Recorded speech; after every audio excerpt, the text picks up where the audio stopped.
जितना नफरत बढ़ रही है इस समय देश में, समाज में, नफरत की सर्जरी तो बहुत आवश्यक हो गई है।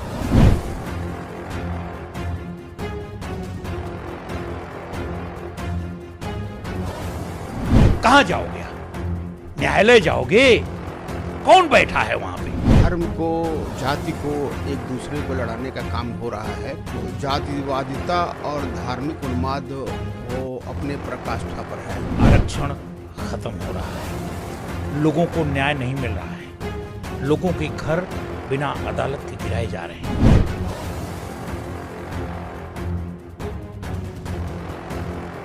माननीय अखिलेश जी से मैं आग्रह करूंगा, उनको साथ में आना चाहिए और मिलकर के इनको यहाँ से पहले भगा लो। वो शोषण तो मुसलमान तो कर ही रहे हैं। मैं से ज्यादा शोषण समाज के जो कमजोर तबके के, पिछड़े और दलित वर्ग के लोग हैं, जो अपने को हिंदू कहते हैं, उनका शोषण ही सबसे ज्यादा कर रहे हैं। भावनाओं को भड़का करके उनको गुमराह करने की साजिश है कि हिंदू खतरे में है, और ये चाहते हैं कि संविधान में ऐसे बदलाव हो जाए कि समाज का पिछड़ा वर्ग, दलित वर्ग और मुस्लिम समाज कभी सत्ता और शासन में न रह सके।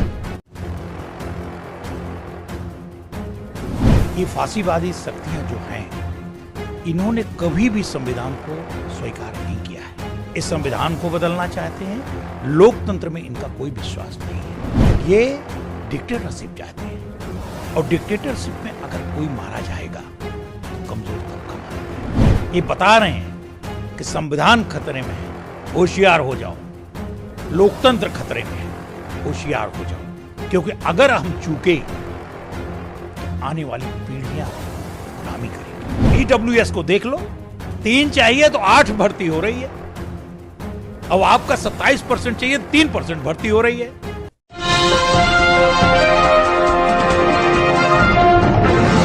नमस्कार साथियों, आप देख रहे हैं नेशनल जनमत और मैं हूं विनीत। हमारे साथ 2 सर्जन हैं, डॉक्टर अयूब साहब और डॉक्टर बीएल वर्मा जी। एक जने पीस पार्टी के अध्यक्ष हैं, एक जने किसान पार्टी के। ये 2024 में भाजपा को नेस्तनाबूद करना चाहते हैं। साथ में आए जेडीयू के कैबिनेट मिनिस्टर वर्तमान में बिहार में श्रवण कुमार पटेल जी। इन दोनों सर्जनों से मैं सबसे पहला सवाल यही पूछूंगा कि क्या ये मिल के नफरतवादियों की सर्जरी करने वाले हैं? और देखिए, देश में आज जो माहौल है जी, वो धर्म को, जाति को एक दूसरे को लड़ाने का काम हो रहा है। जातिवादिता और धार्मिक उन्माद वो अपने पराकाष्ठा पर है, जिसके वजह से जो समाज के कमज़ोर तबके के लोग हैं, पिछड़े दलित और मुस्लिम समाज के लोग हैं, ये उत्पीड़न उनका हो रहा है, उनका शोषण हो रहा है। पीस पार्टी, किसान पार्टी और अपने समान विचारधारा वाली पार्टियों से मिल करके एक मजबूत विकल्प बना रही है, ताकि इस नफरत की जो सरकार है उसे हटाया जाए और एक ऐसी सरकार बनाई जाए जिसमें सबको इंसाफ मिले, सबको न्याय मिल सके। कैसे सर्जरी कर रहे हैं इस समाज की? जितना नफरत बढ़ रही है इस समय देश में, समाज में, नफरत की सर्जरी तो बहुत आवश्यक हो गई है। अन्यथा ये देश, ये प्रदेश रहने लायक नहीं रह पाएगा। नफरत की सर्जरी होनी चाहिए, मोहब्बत की बाजार लगनी चाहिए, दुकान लगनी चाहिए, बाग लगनी चाहिए इस उत्तर प्रदेश में। तो ये आप लोग उत्तर प्रदेश में कैसे लगाने की योजना है आप लोगों की? अभी तो पीस पार्टी और किसान पार्टी बहुत सारे जिलों में बड़ी बड़ी रैलियां करके ये संदेश दे रही थी। अभी नीतीश कुमार जी से मेरी मुलाकात हुई। उत्तर प्रदेश के प्रभारी श्रवण कुमार जी यहाँ पर आए हुए थे और उनसे बात हुई। तो ये बात करके हम लोगों ने एक सामूहिक रैली का यहाँ पे आयोजन किया। आरक्षण खत्म हो रहा है, लोगों को न्याय नहीं मिल रहा है, लोगों के घर बिना अदालत के गिराए जा रहे हैं, लोगों को बिना किसी जुर्म के जेल में भेजा जा रहा है। लोगों का यहाँ पर शिक्षा का आप देख रहे हैं एकदम से पूरी तरह से बंटाधार हो गया है। शिक्षकों की भर्ती में जो घोटाला हुआ अभी तक वो दूर नहीं हो पाया है। चारों तरफ परेशानियां ही परेशानियां हैं, क्या कहा जाए। और ये तभी हो सकता है जब ये वर्तमान सरकार इस देश से, इस प्रदेश से जाए। उसमें हमारी ये ड्यूटी है कि हम लोग, डॉक्टर अयूब साहब मिलकर के और सब लोग जो इस तरह के विचारधारा के लोग हैं सब मिलकर के इनको बाहर भगाएं। आपके रैली का जो स्लोगन था संपूर्ण स्वराज रैली, ये कौन सा संपूर्ण स्वराज है जो आप चाहते हैं इस रैली के जरिए? देखिए, 1947 को इस देश को अंग्रेजों से आज़ादी मिल गई थी। उस वक्त इसलिए आज़ादी लोगों ने हासिल की थी ताकि इस देश के वासियों को सम्मान के साथ न्याय मिले और उन्हें विकास करने का अधिकार मिले, अवसर मिले, और उनके साथ किसी तरह का भेदभाव ना हो जो अंग्रेजों के ज़माने में हो रहा था।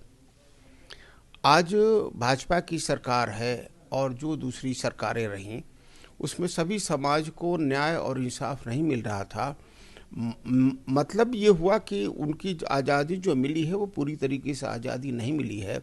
जिस उद्देश्य से आज़ादी हम सभी ने हासिल की थी, जो कुर्बानियाँ दी थी, वो अभी पूरी नहीं हुई है। उसी को पूरा करने के उद्देश्य से ये संपूर्ण स्वराज रैली की जा रही है, क्योंकि संपूर्ण स्वराज हो, हर समाज के हर तबके को, समाज के हर हिस्से को, हर मज़हब के मानने वाले को, हर ज़ात बिरादरी को, अमीर को, गरीब को, सबको बराबर इंसाफ मिले और सबको सम्मान के साथ विकास का अवसर मिले, तभी मैं मानता हूं कि ये स्वराज पूर्ण होता है। और उसी उद्देश्य से ये रैली की जा रही है ताकि हम ऐसा बदलाव लाएं कि समाज के सभी वर्गों को इंसाफ मिले और विकास का अवसर मिले। आप इंटरनेट पे जाइए, ट्विटर पे जाइए, बीजेपी वालों का कुछ देखिए तो वो बताते हैं कि हिंदू खतरे में है। एक बड़ा तबका है जो कहता है मुसलमान खतरे में है। असल में खतरे में क्या है यहाँ? मुझे लगता है कि खतरे में ये जो भी खतरे का नाम ले रहे हैं, मैं समझता हूँ कि वो इस देश के नागरिकों को गुमराह करने की साजिश कर रहे हैं। इस देश में मुसलमानों की आबादी 14.5% के आसपास है और 85% करीब हिंदू है। तो 14% से 85% खतरे में कैसे हो सकता है? ये मुमकिन नहीं है। मैं समझता हूँ कि एक डर का भावना, एक द्वेष का भावना, एक नफरत का भावना भाजपा सरकार या भाजपा और आरएसएस के लोग पैदा कर रहे हैं और इससे वो चाहते हैं कि समाज के कमज़ोर तबका जिसका ये शोषण कर रहे हैं, जो अपने को हिंदू मानते हैं, जो समाज के पिछड़े और दलित वर्ग के लोग हैं, वो गुमराह हो जाएं और उनके चंगुल में फंस जाएं। ये उनकी बहुत बड़ी साजिश है, क्योंकि वो शोषण तो मुसलमान को कर ही रहे हैं। मैं समझता हूँ कि उससे ज़्यादा शोषण समाज के जो कमज़ोर तबके के पिछड़े और दलित वर्ग के लोग हैं, जो अपने को हिंदू कहते हैं, उनका शोषण ही सबसे ज़्यादा कर रहे हैं। तो वो उनकी भावनाओं को भड़का करके और उनको गुमराह करने की साजिश है कि हिंदू खतरे में है। मैं समझता हूँ देश की जनता को इससे सावधान रहना चाहिए। मतलब बेसिकली आप ये कहना चाहते हैं मोटा माटी कि न हिंदू खतरे में है न मुसलमान, संविधान खतरे में है? नहीं, संविधान खतरे में यह तो है ही है, क्योंकि ये संविधान को अपने हिसाब से बदलना चाहते हैं ताकि समाज का जो कमज़ोर तबकों का संविधान ने जो हक अधिकार दिया है उसे ख़त्म करके एक डिक्टेटरशिप करें और हमेशा लिए अपने शासन और सत्ता में बने रहें। इसीलिए चाहते हैं कि अभी तक तो धर्म के भावना को भड़का करके और नफरत का भावना भड़का करके ये सत्ता हासिल कर रहे हैं और ये चाहते हैं कि संविधान में ऐसे बदलाव हो जाए कि समाज का पिछड़ा वर्ग, दलित वर्ग और मुस्लिम समाज कभी सत्ता और शासन में न रह सके। किस तरीके से आपकी क्या योजना है? पीस पार्टी क्या करने वाली है 2024 के इलेक्शन को लेके और जिस तरीके की आप रैली कर रहे हैं? तो पीस पार्टी ये चाहती है कि समाज के सभी वर्गों को जो आज भाजपा का और केंद्र प्रदेश सरकार की जो कार्यशैली है उसे बताना चाहते हैं। ये समझाना चाहती है कि सत्ता में आने के लिए आपको संघर्ष करना पड़ेगा। जब तक सत्ता में हिस्सेदार नहीं होंगे तब तक अपने भावनाओं को सुरक्षित नहीं कर सकते, अपने को सुरक्षित नहीं कर सकते और सबको न्याय नहीं दे सकते। इसके लिए आपको राजनीतिक तौर पर मजबूत होना पड़ेगा। मजबूत होने के लिए आपको संघर्ष करना पड़ेगा। बार बार ये कहा जा रहा है कि दलितों पिछड़ों का आरक्षण मारा जा रहा है, तो आप लोग की क्या योजना है इस रैली के जरिए? देखिए, इस देश में अगर कोई चीज खतरे में है तो वो संविधान है, लोकतंत्र है। ये फांसीवादी शक्तियां जो हैं इन्होंने कभी भी संविधान को स्वीकार नहीं किया है। जो कुछ भी स्वीकारने में आपको दिखाई दे रहा है वो मजबूरी में है। इस संविधान को बदलना चाहते हैं। लोकतंत्र में इनका कोई विश्वास नहीं है। ये डिक्टेटरशिप चाहते हैं और डिक्टेटरशिप में अगर कोई मारा जाएगा तो कमजोर तबका मारा जाएगा, दलित और पिछड़ा मारा जाएगा, अल्पसंख्यक मारा जाएगा। वो ये चाहते हैं, और जिसको समझाने के लिए संपूर्ण स्वराज रैली हम लोग कर रहे हैं। ये बता रहे हैं कि संविधान खतरे में है, होशियार हो जाओ, लोकतंत्र खतरे में है, होशियार हो जाओ। हमारे पास और कोई रास्ता नहीं है, क्योंकि अगर हम चूके तो आने वाली पीढ़ियां गुलामी करेगी, ऐसा मेरा सोचना है।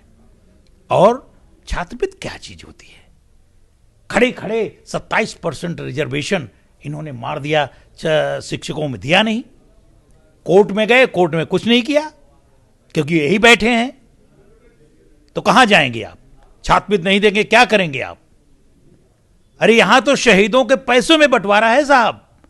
दलितों और पिछड़ों के शहीदों को पैसा कम मिलता है और अन्य लोगों को ज्यादा मिलता है। कैसा भारत आप बनाना चाहते हैं? और जिस तरह का भारत भाजपा बना रही है, बनाना चाहती है, बनाने में विश्वास रखती है, उसके खिलाफ हमारा संघर्ष है। हमारे पास रास्ते सारे बंद हो चुके हैं। सिर्फ संघर्ष करके आने वाली पीढ़ियों को संरक्षित करना है, अपने समाज को, कमजोर वर्गों को संरक्षित करना है। ये है जो धर्म के नाम पे लड़ा रहे हैं, ये केवल जुमला है। ये फंसा रहे हैं कि इसमें आसानी से ये भोले भाली जनता, दलित और पिछड़े की फंस जाएगी। उनको फंसा करके वोट लो और उन्हीं को काट दो। ईडब्ल्यूएस को देख लो, 3 चाहिए तो 8 भर्ती हो रही है। अब आपका 27% चाहिए, 3% भर्ती हो रही है। कहां जाओगे आप? कहां जाओगे आप? कोर्ट जाओगे? न्यायालय जाओगे? कौन बैठा है वहां पे? क्या न्याय कर रहे हैं? यहां पर दलित, पिछड़ों और अल्पसंख्यकों के लिए न्याय दूसरा है, और भाजपा को समर्थन करने वाले लोगों के साथ न्याय दूसरा है। उनका एक दिन में डेट मिल जाएगी, एक दिन में न्याय हो जाएगा, छोड़ जाएंगे। हमारे लोग अगर एक चिट्ठी लिख दें तो नौकरी से बर्खास्त हो जा रहे हैं। हमारे लोग बिना किसी गुनाह के जेलों में सालों से बंद हैं, जमानत के लिए तरस रहे हैं, कल्पनाओं में। इसके खिलाफ संघर्ष का नारा है पीस पार्टी और किसान पार्टी का। ये बहुत लंबी लड़ाई है, और हम लोग तन मन धन जो कुछ भी हमारे पास है उसको लेके लड़ेंगे। ये सीधी सी बात है, ये कोई छुपाने की बात नहीं है। और जहां तक जनता दल यू का प्रश्न है, उन्होंने बिहार में जो न्याय दिया है, जिस तरह का शासन दिया है, हम लोग उससे सहमत हैं, उनसे एकमत है, और उनके साथ मिलकर काम करेंगे यहां पे। और मैं चाहूंगा कि जो यहां पर और शक्तियां हैं, उनसे आग्रह करूंगा, माननीय अखिलेश जी से मैं आग्रह करूंगा कि उनको साथ में आना चाहिए और मिलकर के इनको वहां से पहले भगा लो, नहीं तो कोई रह नहीं पाओगे, रह नहीं जाओगे।